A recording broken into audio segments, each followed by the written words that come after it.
꽁꽁 얼어붙은 강물에 매일 맨발로 걸어 들어간 7살 동자승. 5년간의 비밀이 밝혀지자 절 전체가 오열했다. 발자국마다 균열이 일었다. 금이 가는 소리는 살얼음이 제 몸을 찢는 비명 같기도 했고 묵언중인 산사의 침묵을 비웃는 속삭임 같기도 했다. 꽁꽁 얼어붙은 영천강 한복판 7살배기 동자승 다미이는 홀로 그 위를 걷고 있었다. 새벽 예불을 마친 수면사의 스님들이 해우소로 향하다가 강물 위 잿빛 승복을 입은 작은 점을 발견한 것은 해가 산등성이를 간신히 넘길 무렵이었다. 저 녀석이 수행의 칼날 위에 서 있어야 할 젊은 스님 지율이 가장 먼저 그 정적을 깼다. 그의 목소리에는 경악과 분노가 동시에 서려 있었다. 영천강은 수면사 아래를 흐르는 젖줄이었으나 겨울이면 흉포한 야수처럼 돌변했다. 강 중심부는 물살이 빨라 얼음이 얇게 얼거나 아예 얼지 않는 용의 숨구멍이 도사리고 있었다. 어른들도 그 근처는 감히 밟지 않았다. 그런데 저 어린 동자승이 그것도 가장 깊은 물길 바로 위를 태연히 걷고 있었다. 얼음이 금가고 있어. 누군가의 다급한 외침이 뒤따랐다. 정말이었다. 다미의 작은 발이 디딜 때마다 발 주위로 거미줄 같은 균열이 쫙쫙 퍼져나갔다. 하지만 기이한 일이었다. 얼음은 비명을 지르면서도 끝내 부서지지 않았다. 다미의 몸을 삼키지도 그 작은 무게를 거부하지도 않았다. 그저 위태로운 경계선을 아슬아슬하게 유지할 뿐이었다. 다미야, 이놈, 당장 돌아오지 못할까? 지율이 노발대발 소리치며 강둑으로 달려나갔다. 그는 이 모든 것이 주지 스님인 무경이 저 아이를 너무 오냐오냐 받아준 탓이라 생각했다. 어미가 누군지도 모른 채 절문 앞에 버려진 아이. 근본도 모르는 아이를 거둔 것도 모자라 그늘진 얼굴과 말없는 태도를 선의 기질이 있다고 감싸도는 노스님이 그는 못마땅했다. 지율이 강 얼음 위로 발을 내디디려던 찰나 그의 어깨를 묵직하게 누르는 손길이 있었다. 멈추게. 무경 노스님이었다. 바람 한 점 없는 새벽 공기에도 그의 낡은 누더기 가사는 홀로 떨리는 듯 했다. 지율은 불만에 가득 차 뒤를 돌아보았다. 노스님, 저러다 큰일이 납니다. 저 아이가 지금 제정신이. 쉿. 무경은 지율의 말을 잘랐다. 그의 시선은 오직 강 한복판의 작은 점 다미에게 고정되어 있었다. 노스님의 얼굴은 평소의 온화함은 간데없이 백지장처럼 하얗게 질려 있었다. 그것은 단순한 걱정이 아니었다. 그보다 더 깊은 뿌리 모를 공포에 가까운 표정이었다. 무경은 지율보다 더 잘 알고 있었다. 지금 다미가 딛고 선 자리가 얼마나 위험한지, 그리고 왜 하필 그 자리인지를. 다미야. 노스님은 고함을 치는 대신 얼어붙은 공기를 가르듯 나지막이 아이의 이름을 불렀다.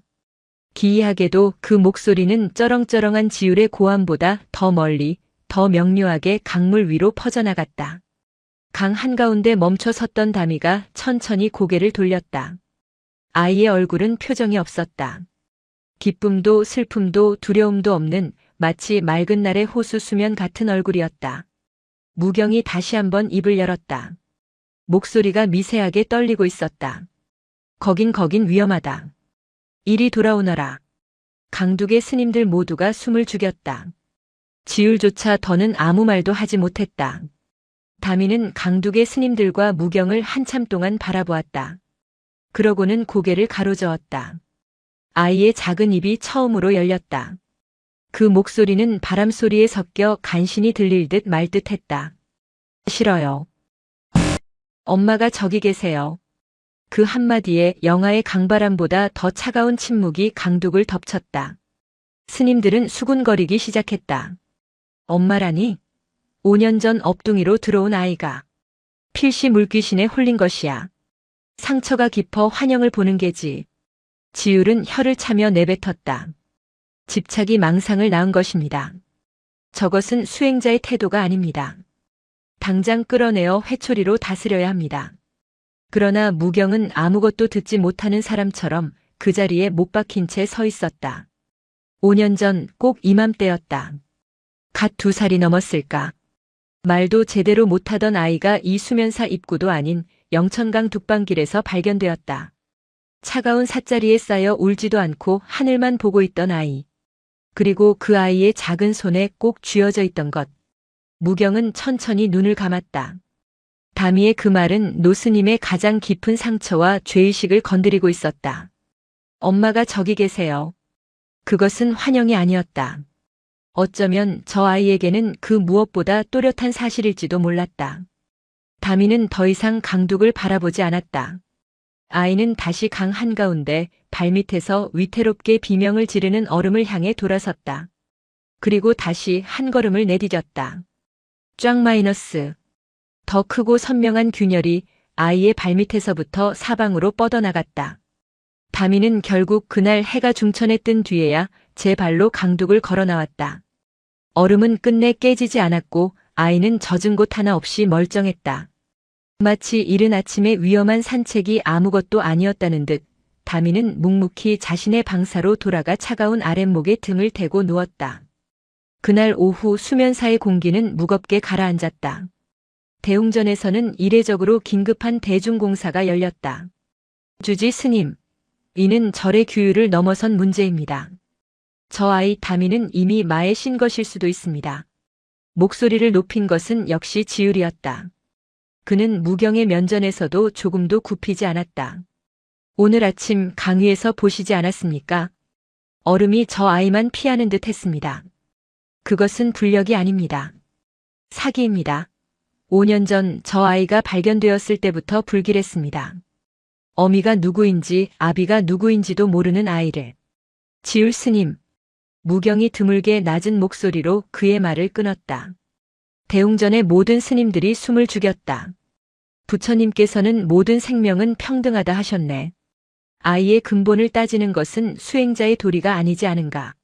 하지만 저 아이의 행동은 명백한 집착입니다. 엄마가 저기 있다고 했습니다. 그것은 죽은 이에 대한 미련이며 사도입니다. 경에도 이르길 모든 번뇌는 집착에서 비롯된다 하였습니다. 저 아이의 집착이 우리 도량 전체를 흐리고 있습니다. 당장 강에 나가지 못하도록 엄히 꾸짖고 그 손에 쥔 것부터 빼앗아야 합니다. 지율이 말한 그 손에 쥔 것이 무엇인지 모르는 스님은 없었다. 다미는 5년 전 절에 왔을 때부터 손에서 낡은 흑단 염주 하나를 놓지 않았다. 108개의 염주알은 닳고 닳아 원래의 색을 잃어버렸고 그중 몇 개는 이가 빠져나가기도 했다. 아이가 잠들었을 때조차 그 염주를 꽉 움켜쥐고 있어 씻기거나 옷을 갈아입힐 때 애를 먹곤 했다. 스님들은 그것이 아마도 아이를 버린 어미가 남긴 마지막 유품일 것이라 수군거렸다. 그리고 지율의 말처럼 그것이 아이를 강물로 이끄는 집착의 근원일지도 모른다고 생각했다. 무경은 지친 듯 눈을 감았다. 그는 스님들의 공포와 지율의 강경한 주장을 모르는 바 아니었다. 하지만 그는 말할 수 없었다. 그 염주가 사실은 어미의 유품이 아니라는 것을. 아니, 어쩌면 유품이 맞을지도 모른다. 다만 그 염주의 원래 주인은 그가 아니었다는 것뿐. 시간은 6년 전 겨울로 거슬러 올라간다. 그해 겨울도 지독히 추웠다. 갓스물을 넘겼을까? 얼굴에 해산의 고통과 세상의 절망을 모두 짊어진 듯한 젊은 여인이 갓난아기를 포대기에 싸매고 수면사의 문을 두드렸다. 여인은 하룻밤만 아이가 얼어 죽지 않게 하룻밤만 묵게 해달라고 애원했다. 당시 수면사는 비군이 사찰이 아닌 엄격한 비구남자 스님들의 수행 도량이었다. 계율을 중시했던 무경은 그때는 지금처럼 늙지 않았고 훨씬 더 원칙에 충실했다. 냉정하게 거절했다. 보살님, 이곳은 여인의 몸이 머물 곳이 못 됩니다. 속세의 인연은 속세에서 푸는 것이 맞습니다. 부처님은 절 안에만 계신 것이 아니니 세상을 등지지 말고 아이와 함께 굳건히 살아가십시오. 여인은 더는 매달리지 않았다. 그저 무경을 올려다보는 눈동자가 텅 비어 있었다. 여인은 돌아나가는 길에 무경에게 마지막으로 물었다. 스님 부처님이 정말 계시긴 한가요? 무경은 대답하지 못했다. 여인은 절을 떠나기 전 대웅전 앞에 불전함에 무언가를 넣고 비틀거리며 산문을 나섰다. 그날 밤 무경은 불현듯 불안감에 휩싸여 불전함을 열어보았다. 그 안에는 돈 한 푼 대신 깨알 같은 글씨로 적힌 쪽지 하나가 들어있었다. 스님, 저는 아이의 이름을 지어줄 자격도 없습니다. 이 아이가 굶어 죽든 얼어 죽든 그것이 제 업보겠지요. 하지만 스님은 저를 외면하셨으니 부디 제 마지막 가는 길은 지켜봐 주십시오. 스님의 그 자비로운 말씀처럼 이 흉한 세상을 굳건히 이겨내 보겠습니다. 무경은 쪽지를 읽고 사색이 되어 산문을 뛰쳐나갔다. 하지만 여인의 모습은 어디에도 보이지 않았다. 그는 자신의 위선적인 말이 한 생명을 벼랑 끝으로 몰았을지도 모른다는 죄책감에 휩싸였다. 그는 다음 날 자신의 방에서 가장 오래 손때가 묻은 흑단 염주를 들고 읍내로 내려갔다. 여인을 수소문에 찾아서 최소한 이것이라도 건네며 사죄하고 싶었다. 하지만 여인은 찾을 수 없었다. 그렇게 1년이 흘렀다. 그리고 다음 해 겨울, 바로 5년 전, 영천강 둑방길에서 아이가 발견되었다. 꽁꽁 언 아이의 손에 쥐어진 것은 정확히 1년 전 자신이 그토록 찾아 헤맸던 여인에게 건네주려 했던 바로 그 흑단 염주였다. 무경은 그제야 깨달았다. 여인은 1년 전 그날 읍내로 가지 않았다. 그녀는 영천강으로 향했던 것이다. 그리고 1년 뒤 아이는 어미의 마지막 집착처럼 혹은 자신의 죄업을 묻는 징표처럼 그 염주를 들고 다시 나타났다. 무경은 아이의 이름을 담이라 지었다. 맑을 담. 속세의 인연과 집착에서 벗어나 맑게 살아가라는 뜻이었지만 동시에 그 아이의 어미를 담담하게 외면했던 자신의 업보를 잊지 않겠다는 다짐이기도 했다. 대중공사가 끝나고 무경은 지우를 대동하고 담이의 방으로 향했다. 담이야. 아이는 여전히 아랫목에 누워 천장만 바라보고 있었다. 내 손에 쥔 것을 이리 다오. 지율이 참지 못하고 먼저 나섰다. 담이는 움찔하며 몸을 말았다. 염주를 쥔 손을 가슴 깊이 품었다. 지율이 한 걸음 다가가 아이의 손목을 잡으려 했다. 이것이 너를 망상에 빠뜨리는 근원이다. 놓아라. 부처님의 가르침은 모든 것을 놓는 것에서 시작한다. 그 순간이었다. 지금껏 울지도 웃지도 화내지도 않던 담이가 짐승처럼 낮은 소리를 냈다. 싫어. 아이는 몸을 벌떡 일으키더니 지율의 손을 세차게 물어버렸다. 악! 지율이 비명을 지르며 손을 뿌리쳤다. 아이의 이빨에 물린 손등에서는 피가 배어나왔다. 담이는 염주를 빼앗길세라 방구석으로 기어가 몸을 웅크리고는 상처 입은 새끼 짐승처럼 지율과 무경을 향해 으르렁거렸다. 아이의 눈에는 두려움과 분노 그리고 지독한 고집이 서려 있었다. 지율은 피가 나는 손을 부여잡고 경악한 얼굴로 무경을 바라보았다. 노스님 보셨습니까? 저것은 아이가 아닙니다. 저것은.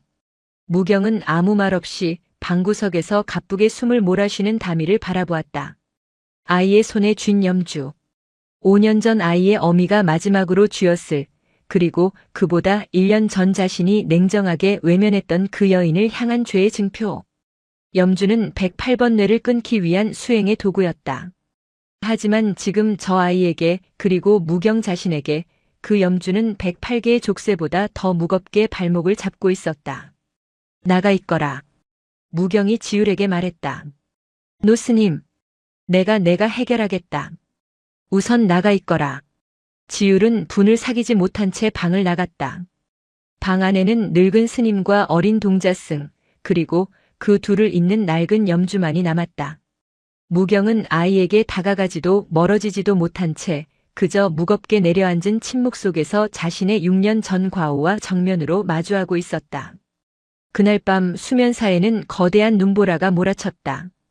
영천강의 물줄기를 따라 솟구친 바람은 산사의 낡은 문틈을 비집고 들어와 등불을 위협적으로 흔들었다. 자정을 넘어 수행 중이던 스님들조차 잠자리에 들었을 깊은 밤. 무경은 잠을 이루지 못했다. 그는 자신의 방에 앉아 창호지를 찢을 듯 울부짖는 바람 소리를 들으며 담이의 방 쪽을 힐끔거렸다. 오후에 있었던 소동 이후 담이는 저녁 공양에도 나오지 않고 방 안에 틀어박혔다. 겉으로는 평온을 되찾은 듯 했지만 수면사의 공기는 팽팽하게 당겨진 활시위 같았다. 엄마가 저기 계세요. 엄마 추워요. 담이가 오늘 아침 그리고 5년 전 처음 발견되었을 때 중얼거렸던 말들이 무경의 귓가를 떠나지 않았다. 저것은 아이가 아닙니다. 지율의 경악에 찬 목소리도 뒤엉켰다. 무경은 고개를 저었다. 아이는 아이다. 다만 그 작은 몸이 감당하기에는 너무 큰 상처와 인연의 무게를 짊어진 아이일 뿐. 무경은 자리에서 일어났다. 이대로는 안 되었다. 최소한 아이가 방 안에 얌전히 있는지 확인이라도 해야 했다. 그는 두꺼운 속옷을 껴입고 자신의 방을 나섰다. 눈발은 횃불을 들어도 한치 앞을 보기 힘들 정도로 거셌다. 무경은 바람을 안고 겨우 다미의 방 앞에 섰다. 굳게 닫힌 문틈으로 온기 하나 새어나오지 않았다. 다미야. 안에서는 아무런 대답도 없었다. 자고 있느냐? 여전히 침묵. 무경의 심장이 불길하게 내려앉았다. 그는 망설임 없이 문고리를 잡고 당겼다. 끼잉 마이너스 낡은 문이 신음을 뱉으며 열렸다. 방 안은 텅 비어 있었다. 차가운 공기가 방 안을 가득 메웠고 가지런히 개켜진 이부자리는 주인을 잃은 채 그 자리에 있었다. 아이가 입고 있던 잿빛 승복도 낡은 손바지도 보이지 않았다. 이럴 수가. 무경은 순간 눈앞이 아찔해졌다. 이 눈보라 속에 이 한밤중에 아이가 어디로 갔단 말인가. 다미야, 다미야. 무경의 다급한 외침이 눈보라에 흩어졌다. 그는 비틀거리며 마당으로 뛰쳐나왔고 이내 종각으로 달려갔다. 덱마이너스 덱마이너스 덱마이너스. 한밤중에 수면사의 비상시를 알리는 종소리가 울려 퍼졌다. 깊은 잠에 빠져있던 스님들이 하나둘 놀라 뛰쳐나왔다. 무슨 일이십니까, 노스님? 다미가 없어졌다. 모두 횃불을 들고 절 안팎을 찾아보아라. 지율 스님은 산 아랫길을 맞고 나머지 스님들은 나와 함께. 무경은 말을 잇지 못했다. 그의 시선이 본능처럼 절 아래 영천강 쪽으로 향했다. 눈보라가 잠시 옅어진 틈. 저 멀리 검은 강물 위로 희미하게 움직이는 작은 그림자. 저기다. 지율이 가장 먼저 소리쳤다. 그는 분노보다 두려움에 찬 얼굴로 강 쪽을 가리켰다. 저 아이 정말 강에 홀린 것이 틀림없습니다. 스님들이 아우성치며 강둑으로 달려갔다. 무경은 맨 앞에서 넘어질 듯 위태롭게 눈 쌓인 둑방귀를 헤치고 나갔다. 강은 지옥의 아가리처럼 검은 입을 벌리고 있었다. 오늘 아침에 그 얇은 얼음은 간밤의 눈보라로 하얗게 덮여 어디가 얼음이고 어디가 눈밭인지 분간조차 되지 않았다. 하지만 다미는 그 위태로운 경계의 한가운데 서 있었다. 아이는 마치 누군가를 기다린 사람처럼 자신을 향해 달려오는 스님들을 미동도 없이 바라보고 있었다. 다미야, 돌아오너라. 어서. 무경이 절규하듯 외쳤다. 노스님 위험합니다. 더는 가지 마십시오. 지율이 무경의 앞을 가로막았다. 저 아이는 이미 정상이 아닙니다. 저러다 노스님까지 위험해지십니다. 비켜라. 무경은 지율을 거칠게 밀어냈다. 그리고는 자신이 먼저 강 얼음 위로 발을 내디뎠다. 우지끈 마이너스. 무경의 발이 닿자마자 강둑 근처의 두꺼운 얼음조차 날카로운 소리를 내며 갈라졌다. 스님들이 경악하며 뒷걸음질 쳤다. 안 됩니다. 노스님. 무너집니다. 무경은 멈칫했다. 얼음이 어른의 무게를 감당하지 못하고 있었다. 그런데 그 순간 다미가 강 한가운데 서 있던 다미가 스님들을 향해 천천히 걸어오기 시작했다. 오는구나. 어서 나오너라. 한 스님이 안도하며 소리쳤다. 하지만 무경과 지율은 공포에 질린 눈으로 그 광경을 지켜보고 있었다. 다미가 걷는 길은 무경이 밟았을 때와는 달랐다. 다미의 발이 닿을 때마다 아침처럼 어김없이 쫙 마이너스 하는 소리와 함께 균열이 퍼져나갔다. 하지만 얼음은 깨지지 않았다. 마치 아이의 발 아래에만 보이지 않는 연꽃잎이 받쳐주고 있는 것처럼. 반면 지율이 용기를 내어 한 발 내디딘 곳은 쿵쿵 하는 소리와 함께 얼음덩이가 쪼개져 나가며 검은 강물이 용솟음쳤다. 으악! 지율은 비명을 지르며 강둑으로 고꾸라졌다. 그는 새파랗게 질린 얼굴로 눈보라 속에서 유유히 얼음 위를 걸어나오는 다미를 바라보았다. 아이의 발자국은 가느다란 균열을 남기며 단단한 얼음과 부서진 얼음 사이의 유일한 길이 되고 있었다. 마침내 강둑에 다다른 다미는 꽁꽁 언 얼굴로 무경의 앞에 섰다. 아이의 손에는 어김없이 그 낡은 흑단 염주가 쥐어져 있었다. 무경은 아이의 어깨를 잡을 힘도 없는 듯 그저 주저앉아 아이를 올려다보았다. 왜 그랬느냐? 이 눈보라 속에 다미는 무경의 눈을 똑바로 바라보았다. 그 작은 눈동자에는 두려움도 원망도 없었다. 오직 이해할 수 없는 깊은 슬픔만이 고여 있었다. 아이는 자신의 손에 쥔 염주를 들어 올렸다. 그리고는 강 한가운데 자신이 방금까지 서 있던 자리를 가리켰다. 엄마가. 아이의 입에서 하얀 입김이 새어나왔다. 엄마가 춥대요. 여기서. 다미는 자신의 심장깨를 작은 손으로 톡톡 두드렸다. 여기서 엄마가 자꾸 울어요. 그 순간 무경은 벼락을 맞은 듯 온몸이 굳어버렸다.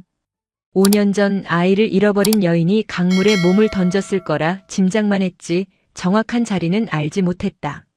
하지만 다미가 오늘 아침부터 고집스럽게 맴돌던 그 자리, 그리고 방금 전 이 지독한 눈보라 속에서 가리킨 그 자리, 그곳은 6년 전 무경이 냉정하게 외면했던 그 여인이 마지막으로 숨을 거둔 자리임이 틀림없었다. 다미가 걷는 것은 얼음 위가 아니었다. 아이는 5년 동안 켜켜이 쌓인 어미의 한과 노스님의 죄의식 위를 걷고 있었던 것이다. 그리고 그 길은 발을 디딜 때마다 위태로운 균열을 일으키며 잊혔던 진실을 수면 위로 끌어올리고 있었다. 그날 밤의 소동은 수면사 전체를 얼어붙게 만들었다. 영하의 날씨 때문이 아니었다. 다미이라는 7살 동자승이 뿜어내는 이해할 수 없는 기운과 그 아이를 둘러싼 노스님의 침묵 때문이었다. 다음 날 아침 눈보라가 그치자 절마당은 거대한 백지가 되었다. 스님들은 이른 새벽부터 빗자루를 들고 그 백지 위에 길을 내기 시작했다. 하지만 그들의 마음속에 그어진 균열은 쓸어낼 길이 없었다. 가장 깊은 상처를 입은 것은 지율이었다. 그는 간밤에 얼음이 깨지며 검은 강물이 자신을 집어삼키려던 순간을 잊을 수 없었다. 그리고 그 아수라장 속에서도 마치 물 위를 걷는 부처처럼 태연히 걸어 나오던 다미의 모습. 그것은 경외가 아닌 섬뜩함이었다. 노스님. 대웅전 앞 갓길을 낸 마당 한복판에서 지율이 묵묵히 서 있는 무경을 불렀다. 그의 목소리는 젖은 솜처럼 무겁고 탁했다. 어제 다미에게 물린 손등의 붕대가 눈보다 희었다. 저 아이는 우리가 감당할 수 있는 존재가 아닙니다. 무경은 대답 없이 멀리서 꽁꽁 언 손으로 마당 귀퉁이를 쓸고 있는 다미를 바라볼 뿐이었다. 지율은 무경의 침묵이 답답하다는 듯 한 걸음 더 다가섰다. 보셨지 않습니까? 저와 노스님의 무게는 얼음이 감당치 못했으나 저 아이는 받아들였습니다. 그것은 불력이 아닙니다. 이해한 것입니다. 어쩌면 저 아이가 아니라 저 아이에게 붙은 원혼이 강물과 내통하는 것일지도 모릅니다. 원혼. 그 단어가 무경의 가슴을 쳤다. 6년 전 자신의 냉대로 얼어붙은 강물 속으로 사라졌을 여인. 그 여인이 정말 원혼이 되어 아이를 붙들고 있는 것이라면 저 아이의 어미가 저기 있다는 말. 그것은 망상이 아닐 수도 있습니다. 정말 저 강바닥에 묶여 있는 것일지도 모릅니다. 그렇다면 저 아이는 재물이 아니겠습니까? 원혼의 슬픔을 달래는. 지율 스님. 무경이 버럭 소리를 질렀다. 수행 평생에 그가 낸 가장 큰 소리였다. 스님들의 빗자루질이 일제히 멈췄다. 멀리서 마당을 쓸던 다미의 작은 어깨도 움찔했다. 재물이라니. 스님 입에서 어찌 그런 흉한 말이 나온단 말인가. 다미는 그저 상처가 깊은 아이일 뿐이네. 우리가 보듬어야 할 생명이야. 보듬는 것과 맹목적으로 감싸는 것은 다릅니다. 지율도 물러서지 않았다. 그의 눈에는 공포와 함께 저를 지켜야 한다는 왜곡된 사명감이 불타고 있었다. 저 아이가 손에 쥔 염주.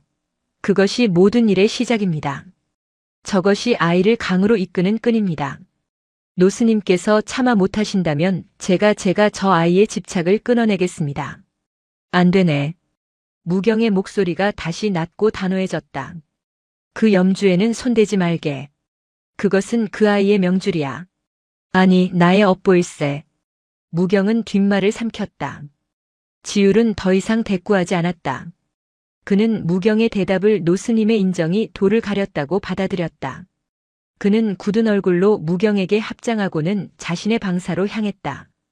그 뒷모습에는 더 이상 어른에 대한 공경이 아닌 자신만의 방식으로 문제를 해결하겠다는 독선이 서려 있었다. 그날부터 수면사에는 보이지 않는 벽이 생겼다. 무경은 다미에게 강가에 나가지 말라는 엄명과 함께 방사에서 나오지 말고 근신할 것을 명했다. 표면적으로는 지율의 의견을 받아들인 듯 했으나 실상은 아이를 다른 스님들의 공포와 적의로부터 격리시키려는 보호 조치였다. 다미는 작은 방에 갇혔다.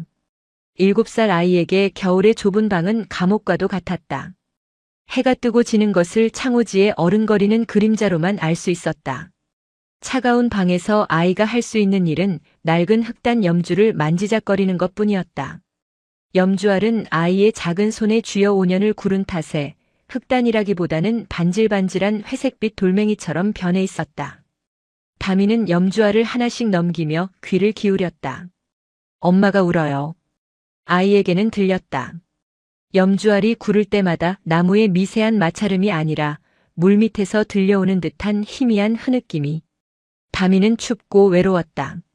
그리고 무서웠다. 자신을 향해 으르렁거리던 지울 스님의 얼굴이, 피가 나던 손등이 무서웠다. 하지만 그것보다 더 무서운 것은 염주를 통해 들려오는 엄마의 울음소리가 점점 더 약해지고 있다는 사실이었다. 똑, 똑. 무언가 벽을 긁는 소리가 났다. 다미가 고개를 들었다. 차가운 방구석 쥐구멍에서 작은 생쥐 한 마리가 고개를 내밀고 있었다. 보통의 아이라면 비명을 질렀을 테지만 다미는 그저 멍하니 바라보았다. 생쥐는 방 안의 온기 없는 공기를 살피더니 조심스럽게 밖으로 나왔다.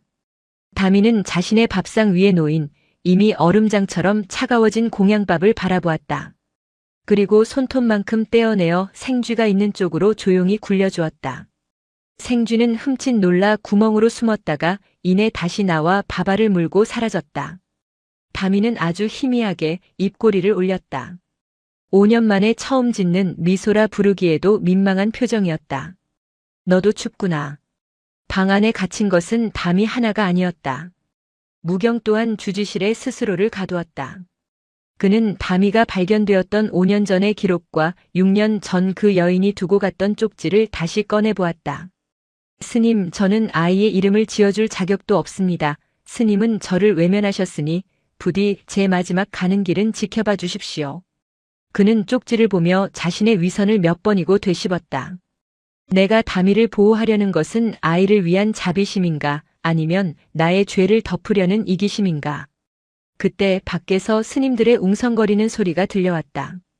무경이 문을 열고 나가자 한 스님이 다급하게 달려와 보고했다.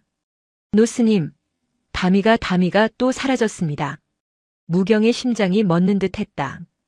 굳게 닫아두었던 방문이 열려 있었고 방 안은 텅 비어 있었다. 무경은 본능적으로 강 쪽을 바라보았다. 역시나 저 멀리 강둑에 작은 그림자가 서 있었다.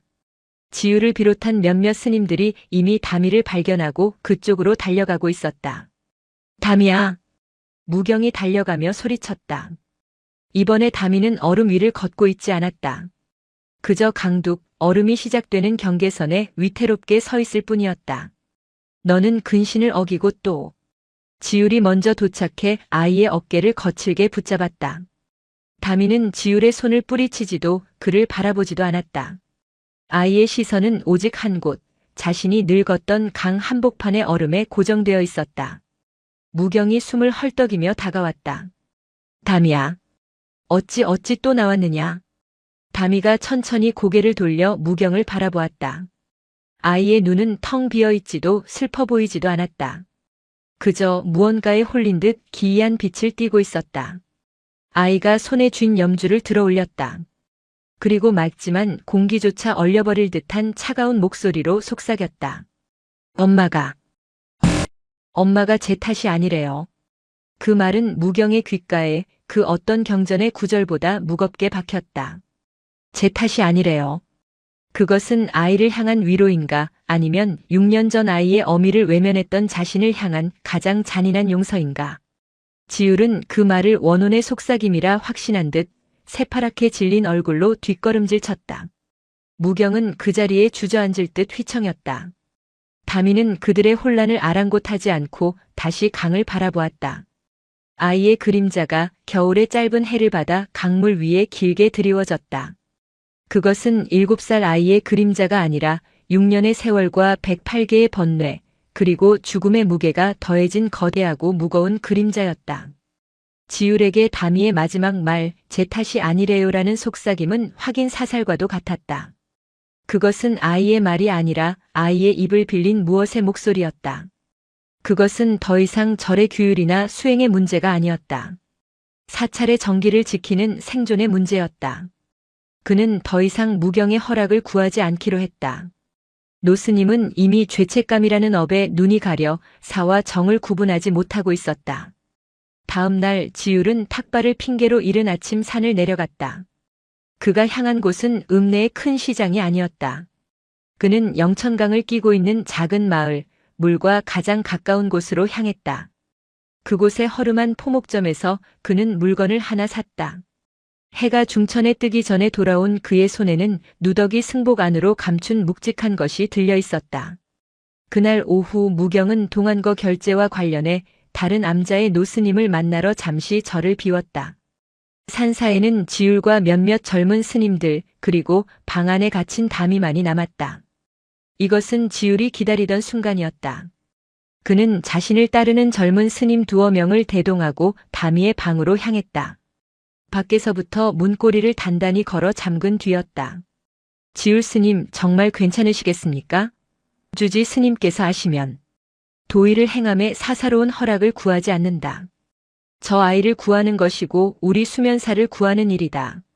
지율이 문을 거칠게 열었다. 다미는 차가운 방구석에 웅크리고 앉아 또다시 그 낡은 흑단 염주를 만지작거리고 있었다. 지율의 눈에 그 염주알 하나하나가 뱀의 눈동자처럼 번뜩이는 듯 했다. 다미야. 지율이 애써 목소리를 낮춰 불렀다. 다미는 고개를 들었지만 눈에는 아무런 감정도 담겨 있지 않았다. 내게 붙은 그것은 내 어미가 아니다. 지율이 천천히 다가갔다. 그것은 내 어미의 한을 먹고 자라난 강물 귀신일 뿐이다. 내가 그 염주를 줄수록 그 귀신은 너의 정기를 빨아먹고 너는 결국 저 차가운 강물 속으로 끌려 들어가게 될 것이다. 다미는 지율의 말을 알아듣는지 모르는지 그저 염주를 쥔 손을 가슴 쪽으로 더 바싹 끌어당겼다. 그것을 놓아야 내가 산다. 그 집착을 버려야 내 어미도 너도 해탈할 수 있다. 지율은 말을 하면서도 저 아이가 순순히 염주를 내놓지 않으리라는 것을 알았다. 그는 품 안에서 그것을 꺼냈다. 선명한 붉은색 비단띠였다. 잡귀를 쫓고 부정한 것을 묶는다는 강렬한 주색의 천이었다. 내가 너를 도와주마. 그 끈을 끊어주마. 지율이 붉은 띠를 들고 달려들었다. 싫어. 다미가 비명을 질렀다. 지난번 지율의 손등을 물었던 작은 짐승처럼 아이는 격렬하게 저항했다. 방 안은 순식간에 아수라장이 되었다. 다미는 좁은 방 안을 이리저리 피하며 발버둥 쳤고 지율은 그 뒤를 쫓았다. 붙들어라. 지율이 소리치자 망설이던 젊은 스님 둘이 다미의 양팔을 붙잡았다. 다미는 공중에 발이 뜬 채 고개를 뒤로 젖히며 울부짖었다. 이건 나. 싫어. 엄마. 엄마. 내 어미가 아니다. 정신 차려라. 지율은 다미의 가슴팍에 매달려 있던 염주를 거칠게 잡아챘다. 아이의 소나기 힘이 어찌나 센지 염주를 빼내는 것이 불가능했다. 지율은 포기하고 염주를 쥔 아이의 손목 자체를 붉은 띠로 칭칭 감아버렸다. 염주 위로 아이의 손등 위로 붉은 띠가 겹겹이 감겼다. 지율은 마지막 매듭을 강하게 조이며 금강경의 파사 구절을 외웠다. 수보리야 만약 어떤 사람이. 그 순간이었다. 지금까지 격렬하게 울부짖으며 저항하던 다미의 몸이 거짓말처럼 축 늘어졌다. 발버둥 치던 다리가 힘없이 바닥으로 떨어졌다. 고개가 꺾이듯 앞으로 숙여졌다. 다미를 붙잡고 있던 스님들도 놀라 손을 놓았다. 다미는 방바닥에 무릎을 꿇은 채 붉은 띠에 묶인 자신의 손목을 멍하니 내려다보았다. 방 안에는 거친 숨소리 대신 끔찍한 정적만이 감돌았다. 다미는 아무 소리도 내지 않았다. 지율은 자신의 퇴마 의식이 성공했다고 생각했다. 원혼이 붉은 기운에 눌려 물러났다고. 보아라. 이제 괜찮을 것이다. 이제 너는. 지율이 말을 마치기도 전에 다미가 천천히 고개를 들었다. 아이의 얼굴은 눈물로 범벅이 되어 있었지만 울음소리는 없었다. 그 대신 아이의 입에서 짐승의 울음소리도 아이의 울음소리도 아닌 기이한 소리가 새어나오기 시작했다. 흐흐. 그것은 마치 깊은 물속에서 공기방울이 터지는 듯한 소리였다. 그리고 다미는 붉은 띠에 묶인 손을 자신의 가슴에 대고 미친 듯이 찢기 시작했다. 쿵, 쿵, 쿵. 엄마, 엄마, 안 들려, 안 들려. 다미가 절규했다. 붉은 띠가 염주를 덮은 순간 5년 동안 귓가와 심장에서 울리던 엄마의 울음소리가 완전히 끊어진 것이다. 그것이 환청이든 원혼의 속삭임이든 그것은 다미가 5년간 살아온 이유이자 유일한 연결고리였다. 지율이 그것을 강제로 끊어버린 것이다. 내 이놈. 무슨 짓이냐? 이게. 지율이 당황하여 아이의 손을 제지하려 했지만 다미는 이미 제정신이 아니었다. 아이는 지율의 손을 뿌리치고 붉은 띠로 묶인 손목을 이빨로 물어뜯기 시작했다. 비단 천을 끊으려는 것이 아니라 그 안에 묶인 염주를 느끼기 위한 몸부림이었다. 으아악! 아이의 절규가 산사에 울려 퍼졌다. 그때 산문을 나섰던 무경이 돌아왔다. 다른 암자의 노스님이 폭설로 인해 길을 막아 약속이 취소되고 일찍 돌아온 것이었다. 다미의 방에서 들려오는 처절한 비명을 들은 무경은 사색이 되어 달려왔다. 이게 무슨 지랄 마이너스이냐? 욕설 순화철이 험한 상황을 나타내는 관용적 표현. 무경의 입에서 평생 내뱉은 적 없는 거친 말이 튀어나왔다. 방 안의 광경은 처참했다. 지율과 젊은 스님들은 공포에 질려 굳어 있었고 다미는 붉은 띠에 묶인 자신의 손목을 피가 나도록 물어뜯고 있었다. 지율. 내가 무슨 짓을 한 것이냐? 무경은 지율을 밀치고 다미를 끌어안았다. 아이의 몸은 불덩이처럼 뜨거웠다. 무경은 떨리는 손으로 아이의 손목에 감긴 붉은 띠를 풀어내려 했다. 하지만 지율이 어찌나 세게 묶었는지 매듭이 풀리지 않았다. 칼을 가져오너라. 무경이 고함을 질렀다. 한 스님이 부엌에서 과도를 가져왔고 무경은 비단띠를 거칠게 끊어냈다. 붉은 천 조각이 힘없이 바닥으로 떨어졌다. 그 안에서 모습을 드러낸 흑단 염주는 아이의 피와 침으로 범벅이 되어 있었다. 다미는 염주가 다시 드러나자 경련을 일으키던 몸을 겨우 진정시켰다. 아이는 염주를 부서져라 움켜쥐고 무경의 품에서 기절하듯 의식을 잃었다. 그날 밤 다미는 꼬박 사흘을 알아누웠다. 고열에 시달리며 아이는 끊임없이 잠꼬대를 했다. 추워요. 엄마 안 들려요. 가지마. 무경은 사흘 밤낮을 아이의 곁에서 물수건을 갈아주며 간호했다. 지율은 자신의 방에서 두문불출했다. 그가 옳은 일을 했다고 믿었던 신념은 아이의 처절한 절규 앞에서 산산조각 났다. 그는 자신의 행동이 아이를 구한 것이 아니라 벼랑 끝으로 밀어붙인 것일지도 모른다는 공포에 휩싸였다. 사흘 뒤 다미가 겨우 눈을 떴다.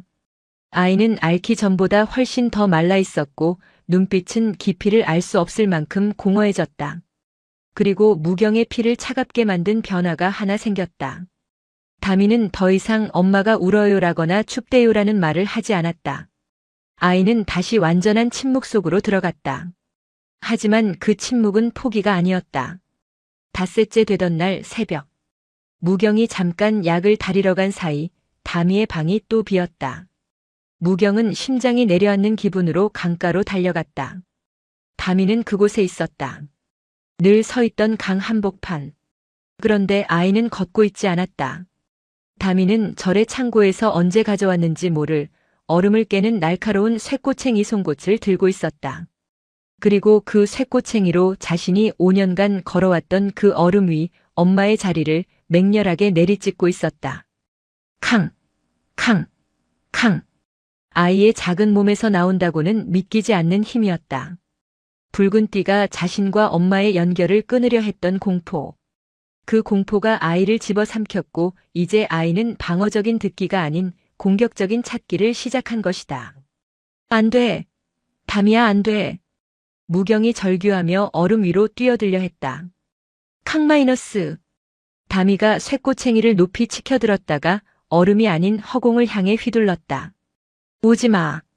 아이가 무경을 향해 처음으로 분노와 살이에 가까운 목소리를 내질렀다. 다 저리 가. 아무도 못 와. 엄마는 내가 찾을 거야. 아이의 눈은 이성을 잃은 짐승의 그것이었다.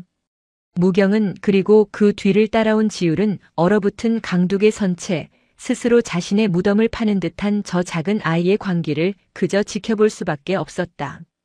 수면 사이 겨울은 다미의 쇠꼬챙이 소리와 함께 파국으로 치닫고 있었다.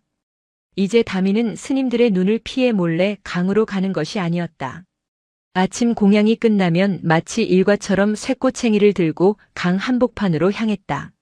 스님들은 그 아이를 말리지 못했다. 지율의 섣부른 시험이 아이의 얇은 이성의 끈을 끊어버렸고 무경의 죄의식은 아이의 광기를 막아설 힘이 되지 못했다. 캉! 캉! 캉!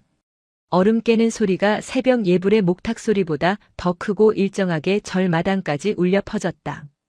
스님들은 그 소리를 들으며 공포에 떨었다.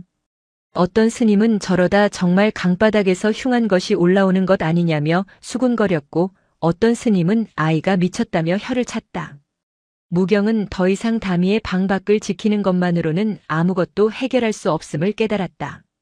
아이의 집착은 이제 염주를 넘어 얼음 밑에 무엇을 향하고 있었다. 제 탓이 아니래요. 안 들려요. 엄마는 내가 찾을 거야. 다미의 말들이 무경의 머릿속을 헤집었다. 6년 전의 죄업이 5년 전의 인연이 그리고 지금의 관계가 하나의 고리로 연결되어 있었다. 하지만 그 고리의 가장 중요한 부분, 6년 전 여인의 죽음과 5년 전 아이의 발견 사이에 일련의 공백이 여전히 풀리지 않는 매듭으로 남아 있었다. 그 흑단 염주. 그것은 자신이 여인에게 주려 했던 것이다. 여인은 그것을 받지 못하고 강물에 몸을 던졌다. 그런데 1년 뒤 아이는 그 염주를 쥐고 나타났다. 누가 어떻게 왜? 무경은 이 수수께끼를 풀지 못하면 다미를 구할 수 없다고 판단했다. 그는 평생의 원칙을 깨기로 결심했다. 그는 동안거 중인 수행자의 몸으로 속세의 일을 캐기 위해 산을 내려가기로 했다. 그는 가장 허름한 누더기를 걸치고 이른 새벽 아무도 모르게 산문을 나섰다. 그가 향한 곳은 영천강 하류, 강과 가장 가까이 붙어 사는 촌락이었다. 스님들이 탁발을 위해 들르는 큰 마을이 아닌 강고기를 잡거나 뱃일을 하는 천민들이 모여 사는 이친 땅이었다. 무경은 강가에 다다르자 얼음 한복판에서 쇠꼬챙이를 내리찍는 다미의 모습을 멀리서 바라보았다. 아이의 모습이 점처럼 작아질 때까지 걸어 그는 강 하류의 작은 주막에 당도했다. 영천 주막. 간판이라 할 것도 없는 낡은 천조각이 바람에 펄럭였다. 이른 아침부터 문을 연 주막에는 밤새 강에서 얼음 구멍을 뚫고 고기를 잡았을 법한 어부 서너 명이 언손을 녹이며 막걸리를 들이켜고 있었다. 무경의 등장은 이질적이었다. 잿빛 승복을 입은 스님이 이런 누추한 곳에 그것도 이른 아침에 나타난 것은 흔한 일이 아니었다. 나무아미타불. 무경이 조용히 합장하자 어부들의 시선이 일제히 그에게 쏠렸다. 주모로 보이는 얼굴의 깊은 주름과 강바람의 흔적이 역력한 노파가 무경을 위아래로 훑어보았다. 스님네는 이런데 안 오시는 줄 알았는데. 해장술이라도 찾으슈? 노파의 목소리는 얼음장처럼 차가웠다. 옥산 할매. 이 강가에서 평생을 살아 영천강의 모든 것을 알고 있다는 노파였다. 따뜻한 물 한 잔만 청할 수 있겠습니까? 그리고 여쭐 것이 있습니다. 무경은 노파가 내어준 이가 빠진 사발에 담긴 미지근한 물을 한 모금 마셨다. 이곳에서 오래 사셨다 들었습니다. 저는 저 위 수면사의 무경이라 합니다. 수면사. 옥산 할매의 눈이 가늘어졌다. 알지. 해마다 우리더러 살생하지 말라고 강에다 방생인지 뭔지 하러 오는 양반들. 그녀의 말투에는 가시가 돋쳐 있었다. 할매께서는 이 영천강에서 일어난 일들을 많이 알고 계시겠지요. 강은 말이 없어. 그냥 닥치고 제 할 일만 하지. 가져갈 것 가져가고 내어줄 건 내어주고. 사람이 문제지. 6년 전 이맘때쯤 무경이 본론을 꺼냈다. 혹 이 강에서 아이를 뵌 젊은 여인을 보신 적이 있습니까? 옥산 할매의 표정이 순간 굳었다. 술잔을 기울이던 어부들의 손도 멈칫했다. 6년 전 옥산 할매가 되물었다. 그런 사람들이 어디 한둘이었간디. 빚에 쫓겨 강으로 오는 년 사내한테 버림받고 강으로 오는 놈. 아니었습니다. 무경이 다급하게 말을 잘랐다. 갓난아이를 포대기에 싼 아주 절박해 보이는 여인이었습니다. 옥산 할매는 무경을 지그시 바라보았다. 스님의 얼굴에 서린 절박함과 죄책감을 그녀는 강물 속의 물고기처럼 꿰뚫어 보는 듯 했다. 있었지. 한참 만에 옥산 할매가 입을 열었다. 눈이 아주 독하던 젊은 여자. 애기 싸매고 있었어. 근데 그 여자는 읍내로 안 가고 자꾸 저위 스님네들 절쪽만 쳐다보고 있더라고. 며칠을 강둑에서 서성였어. 그러다 어느 날 안 보이더군. 무경은 침을 삼켰다. 사람들은 다 그랬지. 물에 빠져 죽었을 거라고. 그해 겨울이 유독 지독했거든. 헌데 말이야 스님. 옥산 할매가 무경 쪽으로 몸을 기울였다.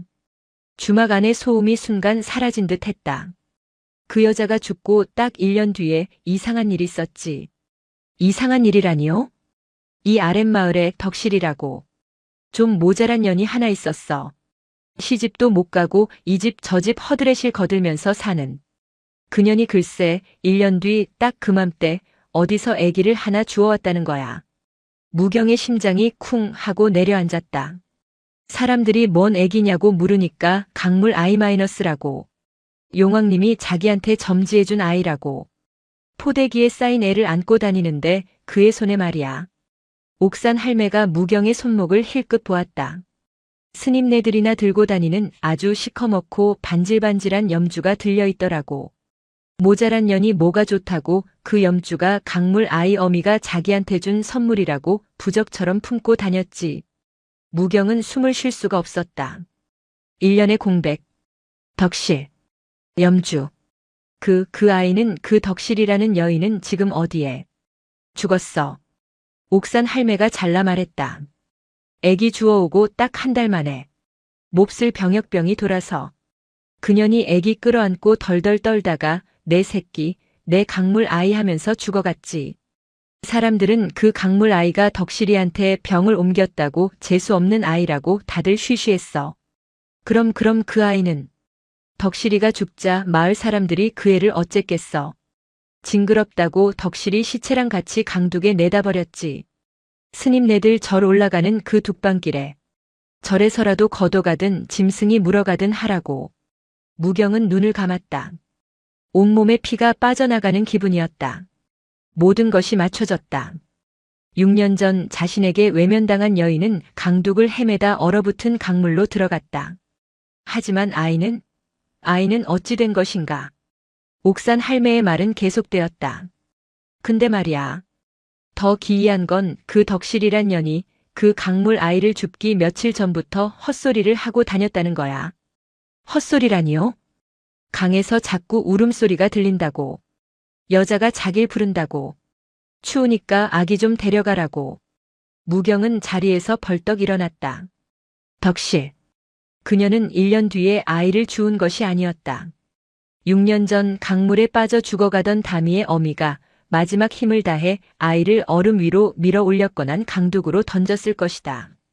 그리고 그것을 유일하게 강가의 헛소리를 듣던 모자란 년 덕실이가 발견한 것이다.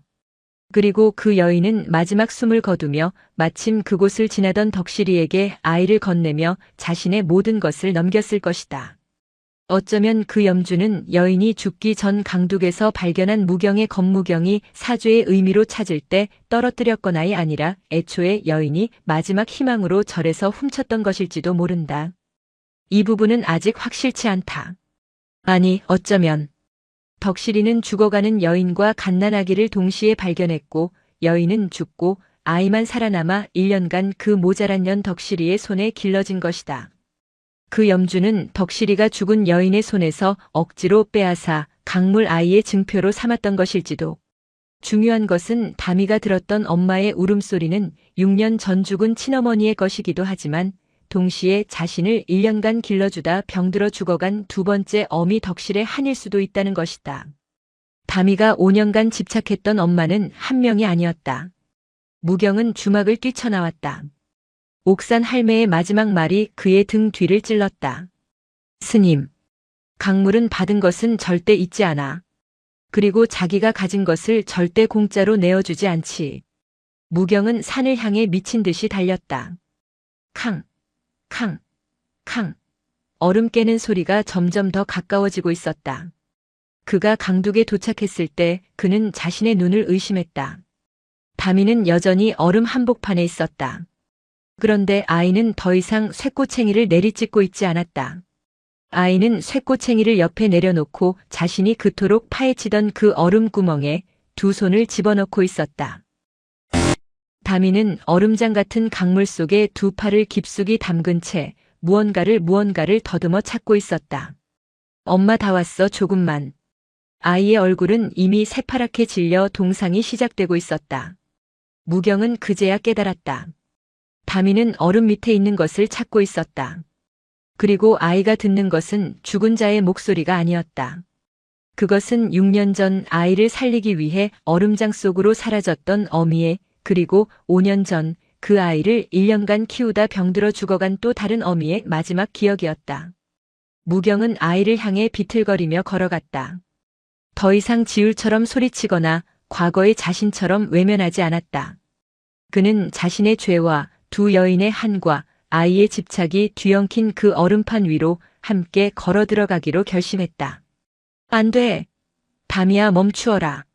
그 물은 죽음이다. 무경은 자신이 내뱉은 말이 허공에서 얼어붙는 것을 느꼈다. 아이는 이미 제정신이 아니었다. 동상으로 감각을 잃었을 두 팔을 아이는 얼음장 같은 강물 속에 더 깊이, 더 절박하게 찔러 넣고 있었다. 그것은 이성의 행위가 아니었다.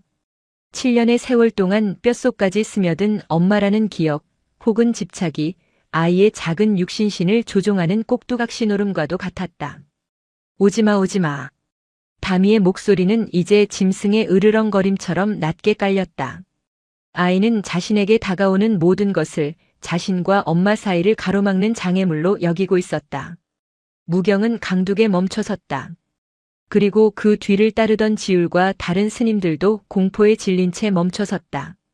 이대로 두면 아이는 저 차가운 강물 속으로 완전히 빨려 들어가거나 그 자리에서 얼어 죽을 것이다. 무경은 지울을 돌아보았다. 지울의 얼굴은 붉은 띠로 아이를 묶었을 때의 그 맹목적인 확신은 온데간데 없고 백지장처럼 하얗게 질려 있었다.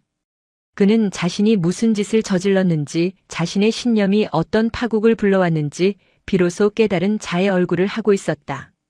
노스님, 저것은 보살의 길은 지옥불 속으로도 걷는 것이라 하였네.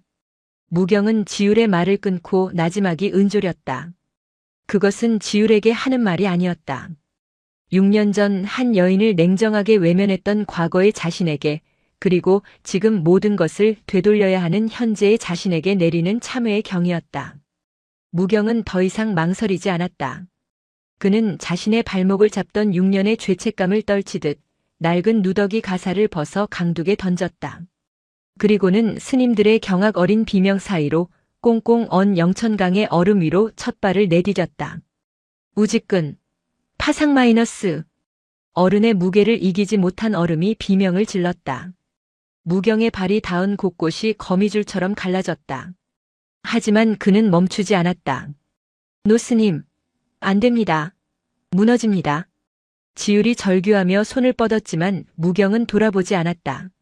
한 걸음 또 한 걸음. 얼음은 무경을 거부했다.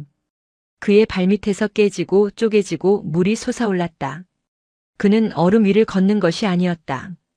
그는 부서지는 얼음 조각들을 징검다리 삼아 차가운 강물 속을 위태롭게 헤쳐나갔다. 다미에게 가는 길은 무경에게 허락된 마지막 속죄의 길이었다. 다미야. 무경이 아이의 이름을 불렀다.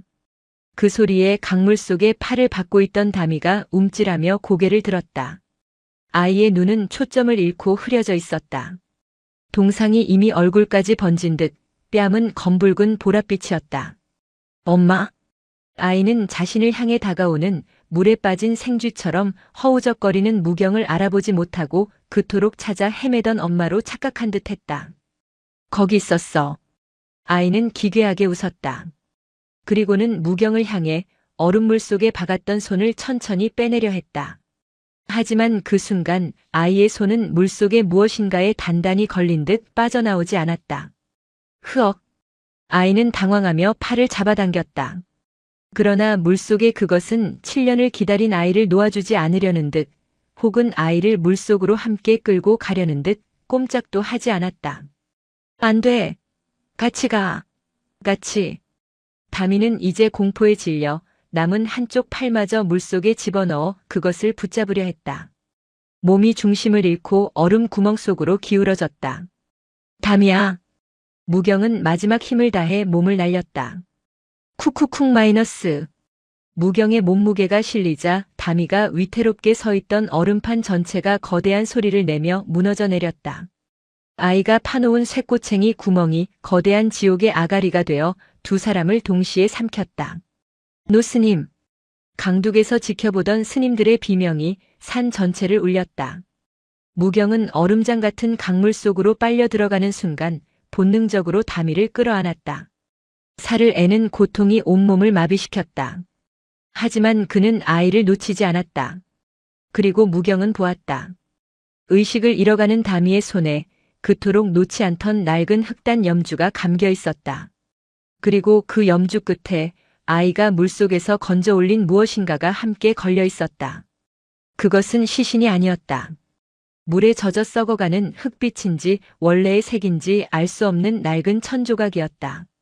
그리고 그 천조각에 단단히 얽혀 아이의 소나기에서 빠져나오지 않던 것.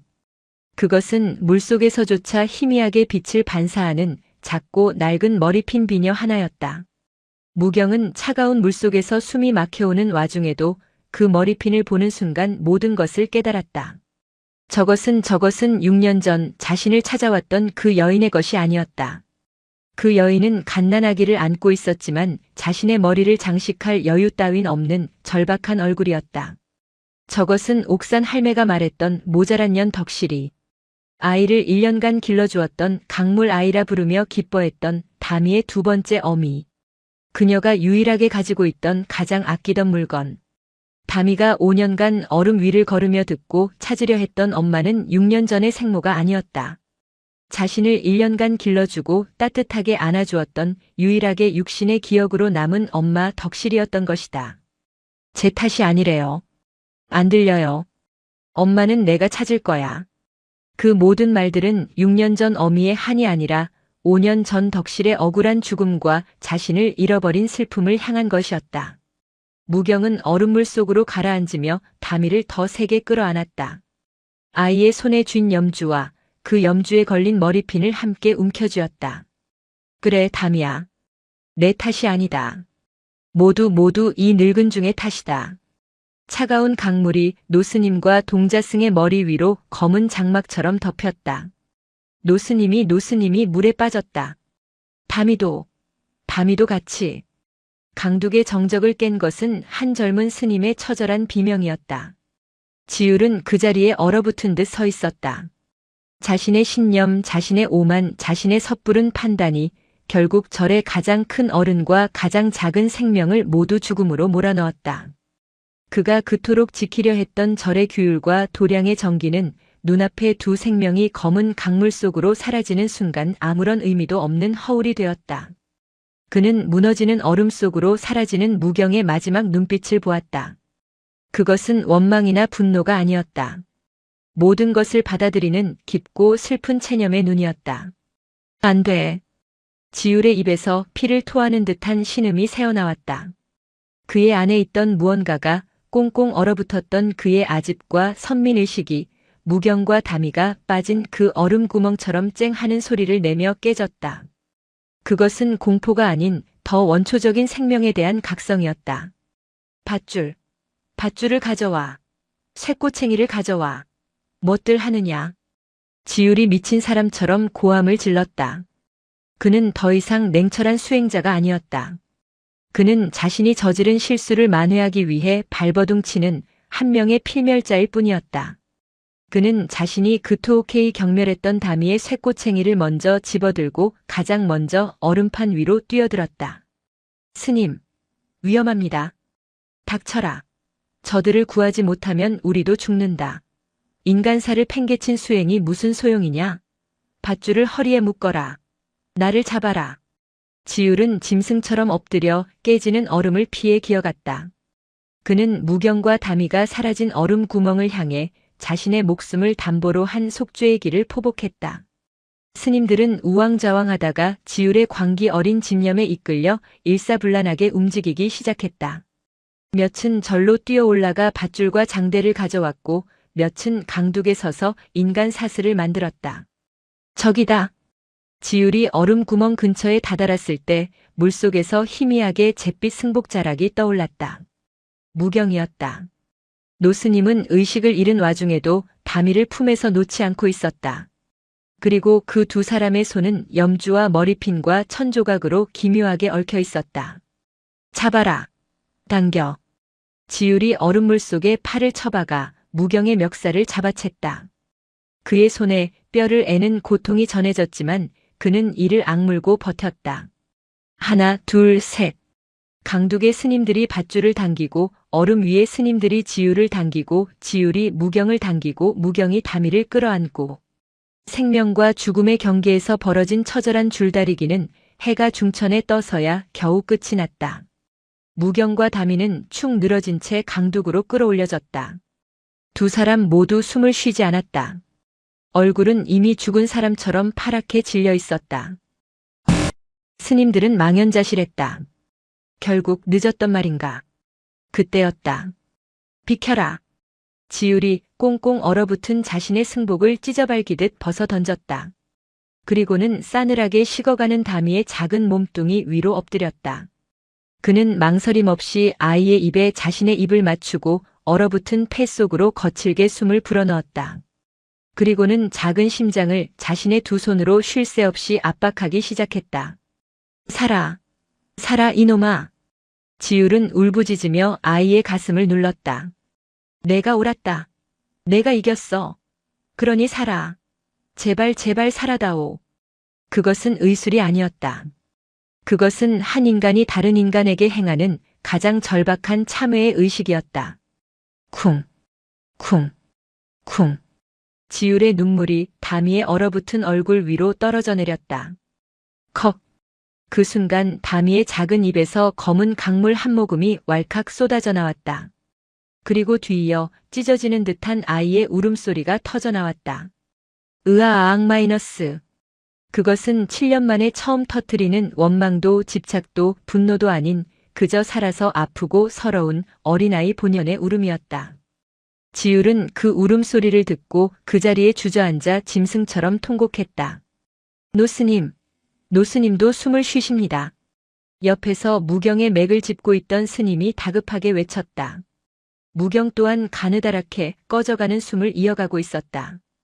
그날 수면사에는 두 개의 방에 불이 꺼지지 않았다. 주지실에는 무경이, 다미의 방에는 다미가 각각 죽음의 문턱에서 사투를 벌였다. 그리고 그 두 방을 지율이 뜬 눈으로 밤새 오갔다. 그는 장작을 패고 물을 끓이고 약을 다렸다. 그의 손에는 강물 속에서 건져 올린 낡은 흑단 염주와 이 빠진 흑빛 천조각 그리고 녹슨 머리핀 하나가 굳게 쥐어져 있었다. 그는 불을 지피는 아궁이 앞에서 그 세 가지 물건을 내려다보았다. 하나는 노스님의 죄책감, 하나는 아이의 집착, 그리고 하나는 속세의 천한 여인이라 치부했던 어미의 사랑. 지율은 깨달았다. 자신이 끊어내려 했던 것은 아이의 집착이 아니었다. 자신이 이해하지 못했던 숭고한 인연의 무게였다.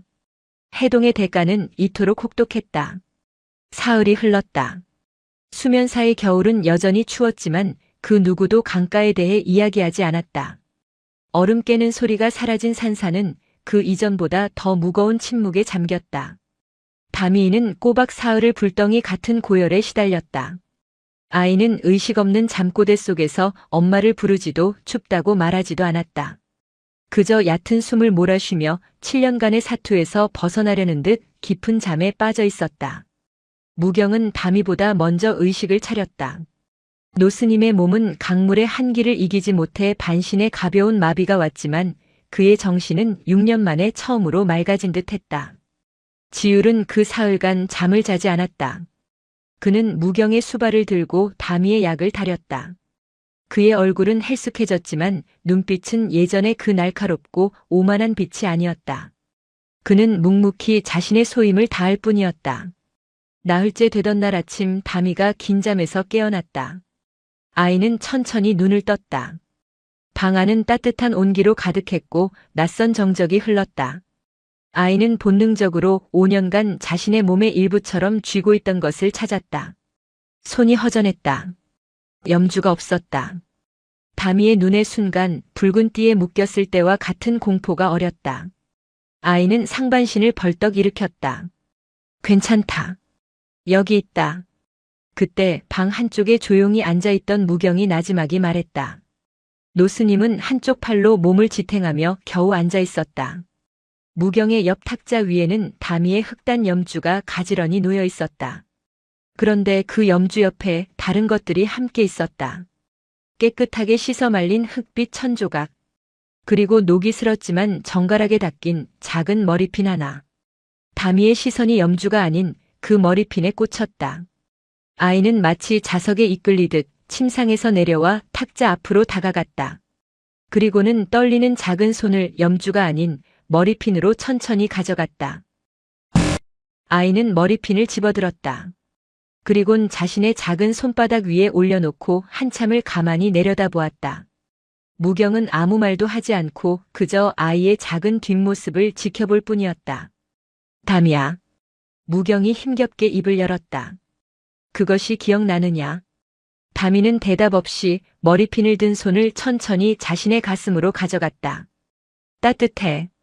아이가 7년 만에 처음으로 춥다가 아닌 따뜻하다는 말을 내뱉었다.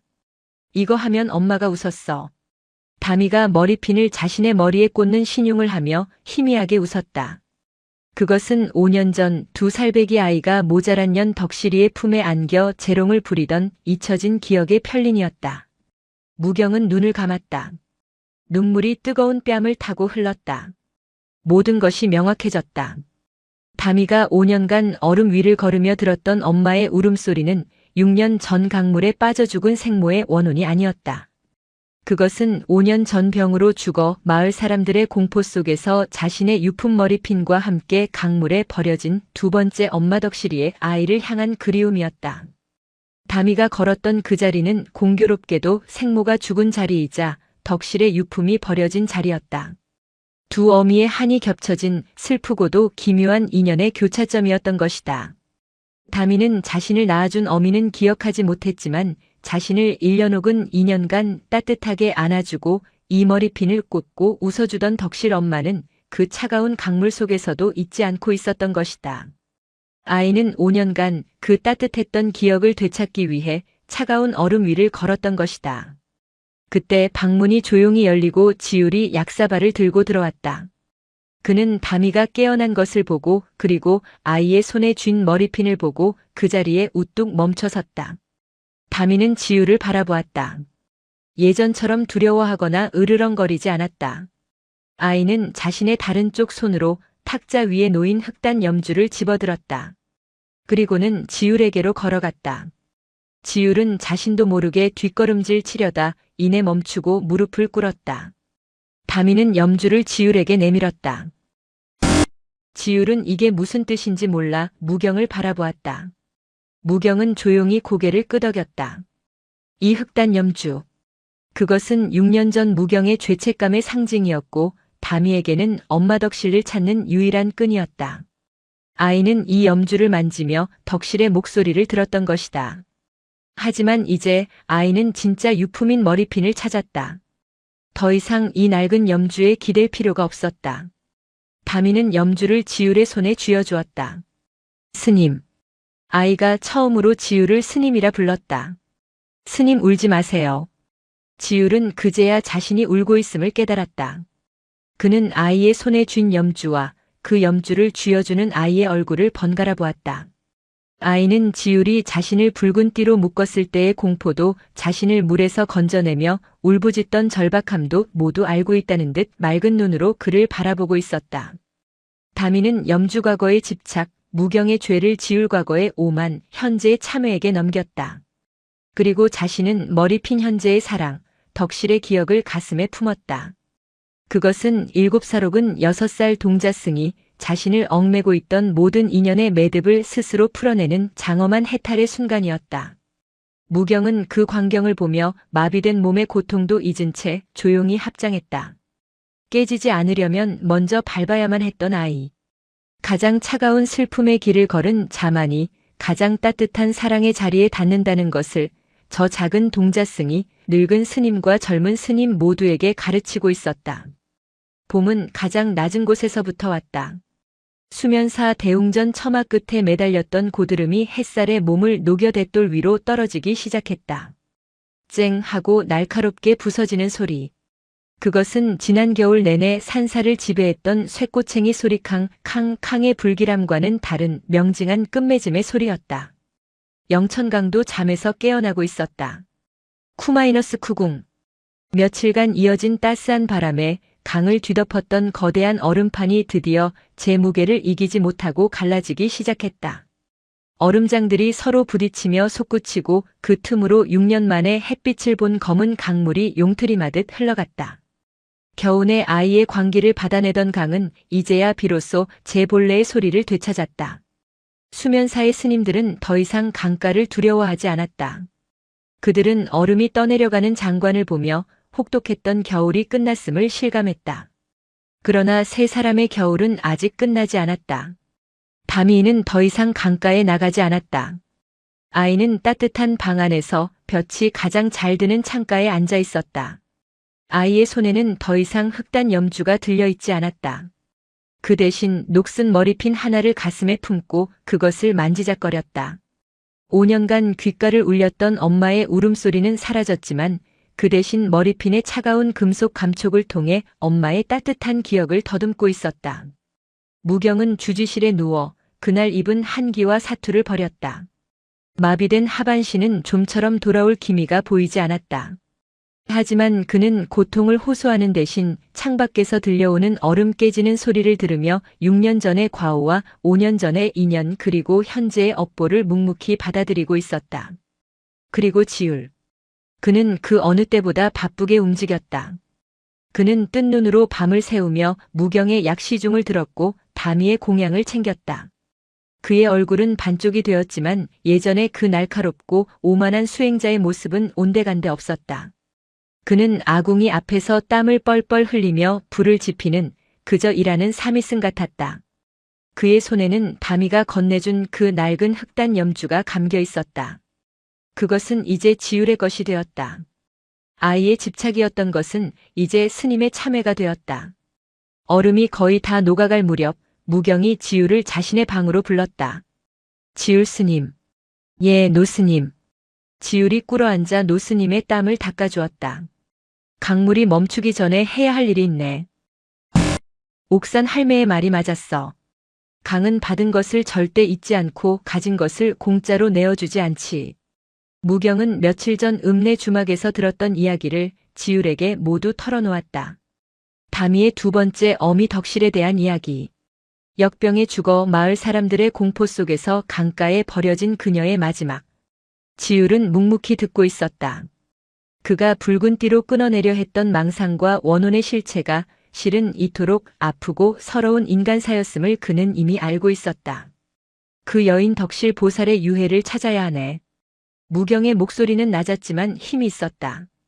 마을 사람들이 그녀를 강가 버드나무 아래 묻었다고도 하고 강물에 던졌다고도 했네. 이제 얼음이 녹았으니 강물이 그녀를 놓아줄 걸세. 그녀를 찾아 정식으로 예를 갖춰 장례를 치러야 하네. 그것이 다미를 위한 길이고 수면사가 이 땅에 존재하는 이유이며 자네와 내가 다시 수행자로서 걸을 수 있는 유일한 길이야. 지율은 자신의 손에 감긴 흑단 염주를 내려다보았다. 이 염주는 6년 전 무경이 차마 전하지 못한 참회의 증표였다. 이제 무경은 지율에게 자신을 대신해 그 참회를 완성하라고 명하고 있었다. 제가 가도 되겠습니까? 지율이 물었다. 가야 하네. 노스님이 마비된 다리를 이끌고 갈 수 없으니 자네의 두 다리로 가야 하네. 내가 외면했던 6년 전의 그 길을 이제 자네가 걸어주게. 지율은 깊이 고개를 숙였다. 소승 명받들겠습니다. 지율은 다미의 방으로 향했다. 다미는 여전히 창가에 앉아 머리핀을 만지고 있었다. 다미야. 아이가 고개를 돌렸다. 지율은 아이의 눈높이에 맞춰 무릎을 꿇었다. 내 어머님 덕실 보살님을 모시러 가려 한다. 다미의 눈이 커졌다. 아이는 모시러 간다는 말의 의미를 정확히 알지 못했지만 그것이 자신의 머리핀과 관련이 있음을 직감했다. 지율은 아이의 손에 쥔 머리핀을 조심스럽게 감쌌다. 이것을 스님에게 잠시 빌려주지 않겠느냐. 어머님께서 스님을 보고 놀라지 않으시도록. 이 머리핀을 보고 스님이 다미의 심부름으로 온 것을 아시게 해야 하니. 다미는 잠시 망설였다. 자신의 유일한 보물이었다. 하지만 아이는 지율의 눈을 가만히 바라보았다. 그 눈에는 더 이상 분노나 공포가 아닌 자신과 같은 슬픔과 따뜻한 참회의 기운이 어려 있었다. 다미는 조용히 머리핀을 지율의 손에 쥐어주었다. 지율은 머리핀을 승복 깊숙이 품고 염주를 손목에 감고 쇠꼬챙이가 아닌 삼으로 짠 자루 하나를 들고 산을 내려갔다. 그가 향한 곳은 영천강 하류, 옥산 할매의 주막이었다. 그가 주막에 들어섰을 때 며칠 전 무경이 당했던 것과 같은 냉랭한 시선이 그를 감쌌다. 오히려 더 심했다. 강물이 녹기 시작하자 마을 사람들은 강물 귀신이 풀려났다고 수면사의 동자승이 결국 일을 쳤다고 수군거리고 있었다. 또 못하러 왔소, 스님? 옥산 할매가 곰방대를 재에 털며 물었다. 덕실 보살. 그분은 어디에 계십니까? 지율은 애둘러 말하지 않았다. 그의 직설적인 질문에 주막 안의 공기가 얼어붙었다. 술잔을 기울이던 어부들이 일제히 지율을 노려보았다. 덕실이라니? 5년 전에 역병으로 죽은 년을 왜 지금 찾아? 재수 없는 소리 마시오. 그년 때문에 우리 마을이 얼마나. 한 사내가 소리치다 옥산 할매의 눈총에 입을 다물었다. 지율은 그들을 둘러보며 5년 전 그들의 공포를 읽었다. 그리고 그 공포가 한 여인을 얼마나 비참하게 내쳤는지도. 그분을 제대로 거두어 예를 갖추려 합니다. 저희 수면사에서 그분의 명복을 빌어드리고자 합니다. 명복?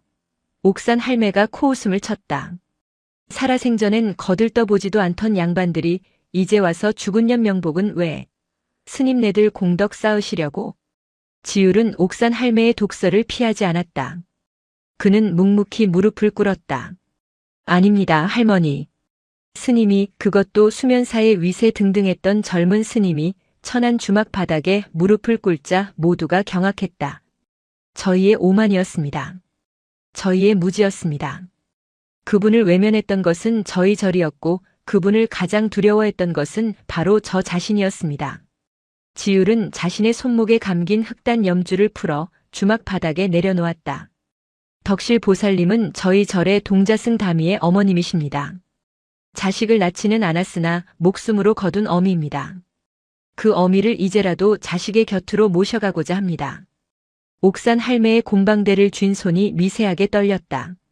제발 그분이 마지막으로 누우신 곳을 알려주십시오. 5년간 차가운 강가에 홀로 계셨습니다. 이제는 따뜻한 곳으로 모셔야 합니다. 지율은 이마가 바닥에 닿도록 깊이 엎드렸다. 주막 안에는 침묵만이 흘렀다. 옥산 할매는 엎드린 스님의 등과 그가 내려놓은 흑단 염주를 번갈아 보았다. 강둑 너머 가장 큰 버드나무. 한참 만에 옥산 할매가 중얼거렸다.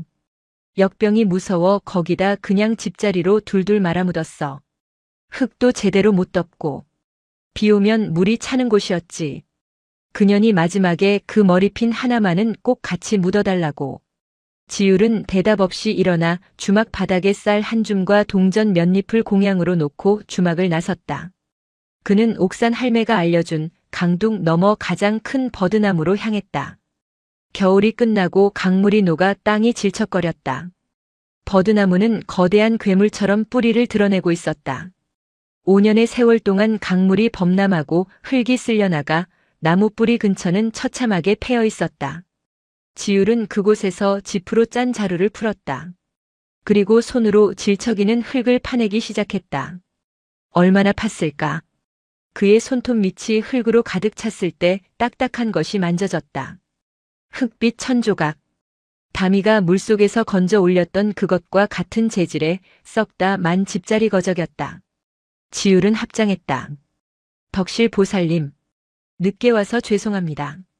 그는 집자리를 조심스럽게 걷어냈다. 그 아래 5년의 세월을 견딘 흔적이 있었다. 흙과 하나가 된 작은 유골. 그리고 그 유골의 머리맡, 흙 속에서 희미하게 반짝이는 것. 지율은 주머니에서 다미에게 받은 녹슨 머리핀을 꺼냈다. 흙 속에 박힌 그것은 다미가 가져간 것과 정확히 한 쌍을 이루는 나머지 한쪽 머리핀이었다. 덕실은 5년 전 죽어가면서 자신의 가장 소중한 것 한 쌍 중 하나는 아이다미에게 쥐어주어 강둑수면사 앞에 보내고 나머지 하나는 자신이 품고 강가버드 나무에 묻혔던 것이다. 지율은 2개의 머리핀을 나란히 놓고 그 자리에 주저앉아 통곡했다. 그것은 스님의 울음이 아니었다. 어미의 사랑과 인간의 잔인함과 자신의 어리석음을 한꺼번에 마주한 한 남자의 처절한 울음이었다. 지율은 5년의 세월 동안 흙과 하나가 되었던 어미의 흔적 앞에서 얼마나 울었는지 모른다. 그의 울음은 자신의 오만에 대한 참회였고 한 인간이 다른 인간에게 가할 수 있는 잔인함에 대한 절규였으며 그 모든 것을 묵묵히 견뎌낸 한에 대한 송구함이었다. 강바람이 버드나무 가지를 흔들며 젖은 스님의 어깨를 다독였다. 그는 눈물을 닦고 흙으로 범벅이 된 손으로 그 무엇보다 소중한 것을 다루듯 덕실의 작은 유골을 수습했다. 그리고 자신이 가져온 삼배자루에 조심스럽게 모셨다. 마지막으로 그는 흙 속에 반쯤 박혀있던 나머지 머리핀을 집어들었다. 그리고 승복 깊숙이 품고 있던 다미가 건네준 다른 한쪽의 머리핀을 꺼냈다. 2개의 녹슨 머리핀. 하나는 아이의 기억 속에 남아 물 위얼음을 떠돌았고 하나는 어미의 육신과 함께 물 아래 흙에 묻혀 있었다. 이제야 비로소 한 쌍이 되었다. 지율은 2개의 머리핀을 나란히 유골 위에 놓고 자루의 입구를 단단히 여몄다. 그것은 더 이상 5년 전 역병의 공포가 아니었다. 그것은 한 아이의 어머니였고 지율 자신이 평생 짊어져야 할 업의 무게였다. 그는 자루를 등에 둘러매지 않았다. 감히 그럴 수 없었다. 그는 갓난아기를 안듯 소중하게 가슴에 끌어안았다. 이제 절수면사로 돌아가야 했다. 그 길은 옥산 할매의 주막과 손가락질의 마을을 다시 지나야 하는 길이었다. 지율이 질척이는 강둑을 벗어나 마을 어귀에 들어섰을 때 그의 모습은 스님이라기보다 흙탕물의 구른 거지 마이너스에 가까웠다. 흙과 눈물과 땀으로 뒤범벅이 된 승복, 그리고 가슴에 정성스레 아는 삼배자루. 마을 사람들은 그가 다시 나타나자 마치 흉한 것을 본 듯 웅성거리며 그를 둘러쌌다. 저 스님 헛짓하는 거 아니야? 저 자루에 든 게 설마 5년 전 그년 덕실이 뼈다귀 아냐? 아이고 맙소사. 역병 귀신을 다시 끌어들이려고. 공포는 분노가 되고 분노는 삿대질이 되었다. 이 미친 중놈아. 당장 그걸 강물에 다시 갖다 버려라. 내 놈이 우리 마을의 재앙을 끌어들이려는 게냐? 성난 남자 몇이 지율의 앞을 가로막았다. 한 사내는 몽둥이까지 들고 있었다. 그들의 눈에는 이성이 없었다. 5년 전 한 여인을 강가에 내다버렸던 그 광기 어린 공포가 고스란히 남아있었다. 지율은 멈춰섰다. 그는 예전의 지율이 아니었다. 그는 분노하지도 그들의 무지를 꾸짖지도 않았다. 그는 그저 자신을 둘러싼 성난 얼굴들을, 그들의 깊은 두려움을 가만히 바라보았다. 그리고 그는 그들의 발 앞에 조용히 무릎을 꿇었다. 가슴에 안았던 자루를 자신의 무릎 위에 소중히 올려놓았다. 마을 사람들이 스님의 기행에 순간 주춤했다. 지율은 몽둥이를 든 사내를 올려다보았다. 그의 눈은 맑았고 슬펐다. 보살님들, 이분은 재앙이 아닙니다. 그의 목소리는 젖어 있었지만 힘이 있었다. 이분은 저희가 그리고 제가 5년간 차가운 흙 속에 방치했던 어머니이십니다. 어머니는 무슨 저녀는 모자란 년이었고 역병에 걸려 죽은. 아닙니다. 지율이 그들의 말을 끊었다. 이분은 7년 전 저희 절수면사의 문을 두드렸으나 외면당했던 한 여인의 아이를 자신의 목숨을 걸고 1년간 길러주신 어머니이십니다. 이분은 자신의 유일한 보물이었던 이 머리핀. 그는 자루를 살짝 열어 머리핀을 보여주었다. 한 쌍 중 하나는 아이에게 쥐어주고 하나는 자신이 품고 가신 그런 분이십니다. 마을 사람들은 그 작은 유골의 흔적과 녹슨 머리핀 한 쌍을 보고 할 말을 잃었다. 이분이 5년간 얼음장 속에서 울었던 것은 원한 때문이 아니었습니다. 자신의 아이가 그 아이가 홀로 추위에 떨고 있을까봐 그것이 걱정되어 우셨던 것입니다. 지율은 이마가 흙바닥에 닿도록 그들 앞에 깊이 엎드렸다. 오체투지. 수행자의 가장 낮은 자세였다. 제발 길을 열어주십시오. 5년간 춥고 외로우셨던 이분을 이제라도 그분의 아들 곁으로 모셔가고자 합니다. 이분의 아들이 저희 수면사에서 어머님을 기다리고 있습니다. 마을에는 정적만이 흘렀다. 성난 고함도 삿대질도 사라졌다. 몽둥이를 들었던 사내의 손이 스르르 내려갔다. 그때 옥산 할매가 곰방대를 입에 문 채 군중을 헤치고 나왔다. 그녀는 흙바닥에 이마를 대고 엎드린 지율의 등과 그의 무릎 위에 놓인 작은 삼배 자루를 번갈아 보았다. 그녀는 긴 곰방대로 지율의 어깨를 가볍게 툭 쳤다. 일어나게 스님. 지율이 고개를 들었다. 옥산 할매의 얼굴은 더 이상 냉소적이지 않았다. 강물은 제 할 일을 다 했어. 5년 동안 그녀를 품고 있다가 이제야 아이한테 돌려주는 게야. 강의 뜻이야. 그녀는 마을 사람들을 향해 돌아섰다. 봤지? 저 스님이, 저 귀한 양반이 우리 같은 천한 것들 앞에서 무릎을 꿇었어. 전연의 한을 풀어주겠다고 흙바닥에 머리를 박았다고. 그녀는 몽둥이를 들었던 사내를 쏘아보았다. 길을 비켜라. 강물도 길을 여는데 하물며 사람이 길을 막아서야 쓰겄냐? 이분을 보내드려라. 저 산수면사에서 아들이 기다린단다. 옥산 할매의 목소리는 강물 소리처럼 거칠면서도 모든 것을 아우르는 힘이 있었다. 마을 사람들은 마치 홀린 듯 천천히 길을 열기 시작했다. 홍해가 갈라지듯 공포에 휩싸였던 마을 사람들 사이에 작은 길이 열렸다. 지율은 다시 한번 그들에게 깊이 합장했다. 그는 삼배 자루를 이번에는 자신의 가슴 가장 깊은 곳에 다시 끌어안았다. 그리고 한 걸음 한 걸음 그 길을 걸어나갔다. 수면사로 올라가는 산길. 그 길은 다미가 5년간 얼음 위를 걸었던 그 길보다 더 길고 더 무거웠다. 지율은 가슴에 어머니를 안고 손목에는 노스님의 죄엄주를 감고 자신의 참회로 한 걸음씩 내디뎠다. 그의 걸음은 흙의 무게를 짊어진 걸음이었다. 지율이 산문에 들어섰을 때 그는 이미 해가 산등성이에 걸린 뒤였다. 흙먼지를 뒤집어 쓴 스님이 아기를 안 듯 소중하게 무언가를 품고 비틀거리며 걸어 들어오는 모습.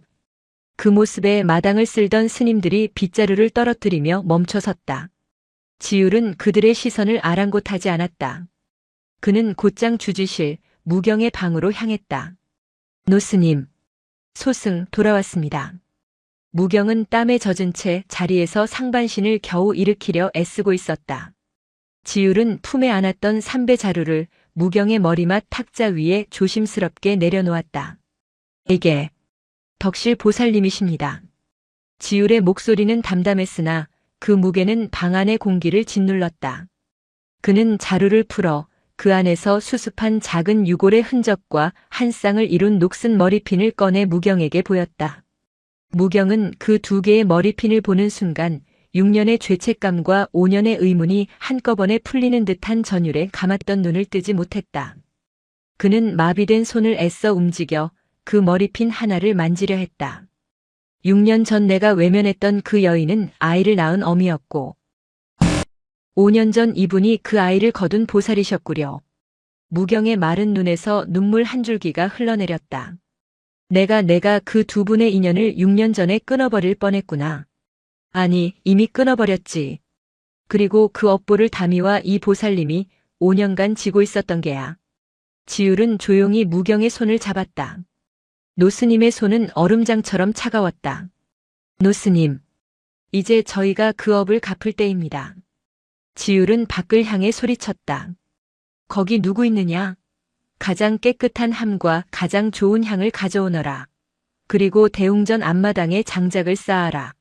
스님들이 웅성거렸다. 장작이라니? 지율 스님, 지금 무얼 하시려는 겁니까? 한 스님이 두려움에 찬 목소리로 물었다. 다비를 거행할 것이다. 나 다비요? 스님들은 경악했다. 다비는 돌아가신 큰 스님에게만 행하는 가장 성스러운 불교의 장례 의식이었다. 저것은 역병으로 죽은 천한 여인의. 스님의 말이 채 끝나기도 전에 지율의 눈이 번뜩였다. 입 다물어라. 예전에 그 오만한 호통이 아니었다. 뼛속에서부터 끓어오르는 진실의 외침이었다. 이분이 천하다고? 역병에 걸렸다고? 너희는? 지율이 자신을 포함한 모든 스님을 가리켰다. 너희는 저 아이가 5년간 얼음 위를 걸을 때 무엇을 했느냐? 저 아이가 쇠꼬챙이로 얼음을 찍어내릴 때 무엇을 했느냐? 저 아이가 엄마가 춥다고 울부짖을 때 마에 씌었다며 외면하지 않았느냐? 그는 자신의 가슴을 쳤다. 나 또한 저 아이를 붉은 띠로 묶어 그 어미의 목소리를 끊어내려 했던 죄인이다.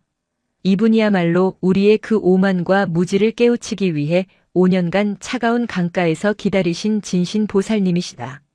그의 외침에 대웅전을 울릴 듯한 기백에 감히 아무도 반박하지 못했다. 이분은 7년 전 이 절이 외면했던 생명을 거두어 기르셨다. 그 공덕만으로도 우리 중 그 누구보다 높은 자리에 오르실 분이다. 당장 장작을 쌓고 다비식을 준비하라. 이것은 나의 명이 아니라 이 수면사가 빚을 갚는 유일한 길이다. 스님들은 더 이상 망설이지 않았다. 그들은 지율의 그 처절한 기백에 압도되어 일사불란하게 움직이기 시작했다. 그때 주지실 문가에서 작은 그림자가 움직였다. 밤이었다. 아이는 밖에 소란을 듣고 어느새 이곳까지 와 있었다. 아이의 시선은 탁자 위에 놓인 작은 함과 그 안에 담긴 한 쌍의 머리핀에 고정되어 있었다. 지율은 아이에게 다가가 조용히 무릎을 꿇었다. 담이야, 내 어머님이다. 돌아오셨다. 담이는 천천히 방 안으로 들어왔다. 그리고 탁자 앞에 섰다. 아이는 자신이 며칠간 가슴에 품고 다녔던 머리핀과 방금 흙 속에서 돌아온 머리핀을 가만히 내려다보았다. 그리고는 자신의 작은 손으로 그 2개의 머리핀을 집어들었다. 하나는 차갑고 자신의 기억, 하나는 아직 흙의 기운이 남아있었다어미의 육신. 아이는 그 2개의 머리핀을 자신의 가슴에 꼭 안았다. 그리고 5년 전 1년간 자신을 길러주었던 덕실 엄마가 자신을 안아주었을 때처럼 환하게 웃었다. 울음도 웃음도 말도 없던 아이. 얼음 위를 걷던 아이. 쇠꼬챙이를 휘두르던 아이.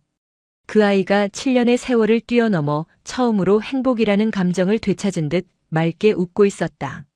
무경과 지율은 그 웃음 앞에서 차마 고개를 들지 못하고 함께 눈물을 흘렸다. 2개의 머리핀은 그렇게 5년 만에 제 주인의 아들 품에서 다시 하나가 되었다.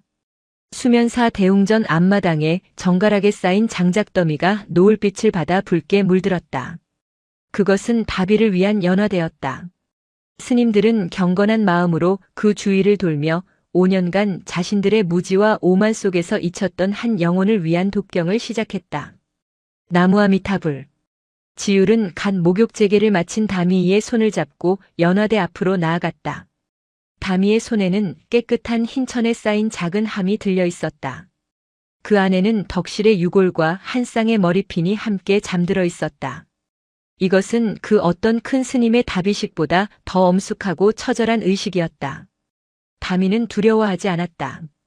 아이는 자신의 손에 들린 것이 5년간 자신을 얼음 위로 이끌었던 차가운 울음소리가 아니라 1년간 자신을 안아주었던 따뜻한 기억의 실체임을 알았다. 아이는 지율의 도움을 받아 연화대 가장 높은 곳에 그 함을 올려놓았다. 무경은 방 안에 누워 이 광경을 지켜볼 수밖에 없었다. 그의 제자 지율과 그가 6년 전 외면했던 인연을 이제야 비로소 수면사의 가장 높은 곳에서 봉송하고 있었다. 불을. 지율이 나지막이 말했다. 스님들이 횃불을 들고 연화대 사방에 불을 붙였다. 마른 장작은 겨운에 쌓인 수면사의 업을 태워버리려는 듯 거센 불길로 타올랐다. 활활 마이너스. 불길이 하늘을 향해 솟구쳤다. 스님들의 독경 소리가 불타는 소리와 어우러져 산사 전체를 숙연하게 만들었다. 다미는 뜨거운 불길 앞에서도 물러서지 않고 그 자리에 꼿꼿이 서서 타오르는 불꽃을 바라보았다. 아이의 눈에 불길 속에서 춤추는 엄마의 환영이 어른거리는 듯 했다. 이 머리핀을 꽂고 자신을 보며 웃어주던 얼굴. 병에 걸려 자신을 더는 안아주지 못하고 울부짖던 얼굴. 그리고 마지막 강물 아이를 강둑으로 떠나보내며 미안하다 춥지 마라 속삭이던 얼굴. 다미의 눈에서 뜨거운 눈물이 뺨을 타고 흘러내렸다. 그것은 7년 만에 처음 흘리는 슬픔이나 고통의 눈물이 아니었다. 그리움과 감사와 그리고 이제는 정말 떠나보내야 한다는 해방의 눈물이었다. 엄마. 아이가 불길을 향해 나지막이 속삭였다. 이제 안 추워. 그 한마디에 곁에 서 있던 지율의 가슴이 무너져 내렸다. 그는 다미의 옆에 무릎을 꿇고 아이의 작은 어깨를 감싸 안았다. 그는 자신의 손목에 감긴 이제는 자신의 업이 된 흑단 염주를 내려다보았다. 108개의 번뇌. 그 모든 것이 이 불길 속에서 녹아내리는 듯 했다. 불길은 밤새 타올랐다. 새벽녘 불이 사그라들고 연기가 거치자 그 자리에는 하얗게 타버린 재와 그보다 더 새하얀 조각들만이 남았다. 그때 주지실에서 알아눕던 무경을 업고 나온 스님이 연화대 앞에 노스님을 내려놓았다. 무경은 반신이 마비된 몸을 이끌고 기어가다시피 제 앞으로 다가갔다. 노스님, 몸이 괜찮네. 무경은 지유를 막았다. 그는 자신의 손으로 6년 전 자신이 외면했던 그 여인의 흔적을 직접 수습하고 싶었다. 그는 뜨거운 기운이 남은 재 속에 손을 넣어 사리를 수습하듯 하얀 유골 조각들을 거두었다. 그리고 그때 무경의 손에 재 속에서도 녹지 않고 형체를 유지한 것이 잡혔다. 그것은 한 쌍의 녹슨 머리핀이었다. 불길 속에서 5년의 한과 흙먼지를 모두 태우고 서로 뒤엉킨 채 마치 두 마리의 나비처럼 변해 있었다. 무경은 그것을 들어올려 다미에게 건넸다. 다미야, 이것이 내 어머님께서 내게 남기신 마지막 가르침이다. 다미는 뜨거운 기운이 남은 머리핀을 작은 손으로 받아들었다. 이것은 불에도 타지 않는 사랑이라는 것이다. 그 순간 거대한 깨달음이 벼락처럼 지유를 내리쳤다. 깨지지 않으려면 먼저 밟아야 한다. 다미는 차가운 얼음 집착을 밟고 걸었다. 지율은 질척이는 흙참회를 밟고 걸었다. 무경은 타오르는 불업보를 밟고 걸었다. 이 혹독한 시련은 물귀신이나 원혼의 장난이 아니었다. 그것은 가장 낮은 곳에 천한 여인이라 불렸던 덕실이 가장 높은 곳에 오만한 수행자들 무경, 지율과 가장 상처받은 아이다미에게 자신의 몸을 던져 가르친 자비의 불꽃이었다. 이름도 없이 죽어간 모자란 여인, 덕실이야말로 이 수면사의 모든 스님을 구원한 진정한 보살이었던 것이다. 이것이 이 혹독한 겨울의 마지막 반전이자 가장 큰 깨달음이었다. 다비가 끝난 다음 날 수면사의 아침은 잿빛으로 시작되었다. 밤새 타오른 연화대의 재는 봄의 습기를 머금어 대웅전 앞마당에 무겁게 내려앉았다. 그것은 더 이상 죽음의 흔적이 아니라 새로운 시작을 위한 걸음처럼 보였다. 스님들은 묵묵히 재를 쓸어 담았다.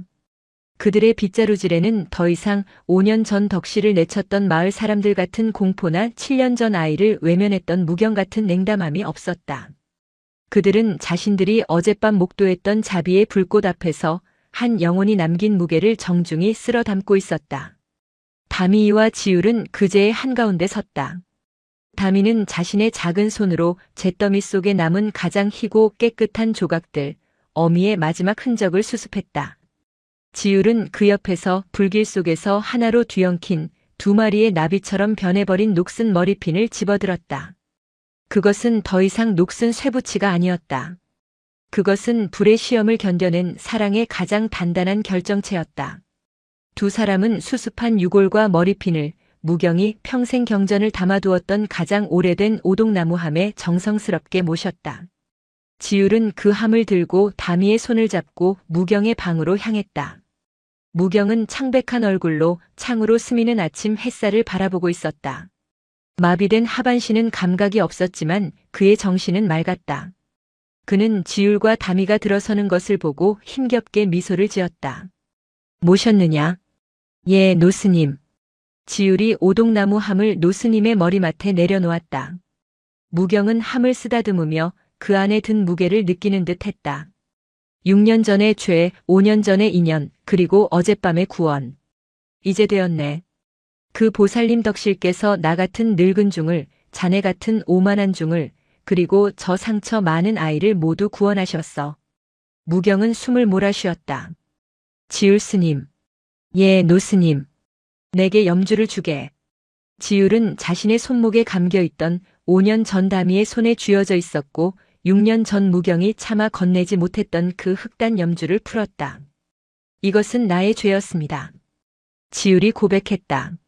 아니. 무경이 그의 손을 막았다. 이것은 이 절의 업이었네. 이제 자네가 이 업을 짊어지고 가야 하네. 무경은 염주를 받아드는 대신 지율의 손목에 그것을 다시 감아주었다. 나는 이제 곧 떠날 걸세. 내 육신이 이미 강물의 그 빚을 갚았으니 여한은 없네.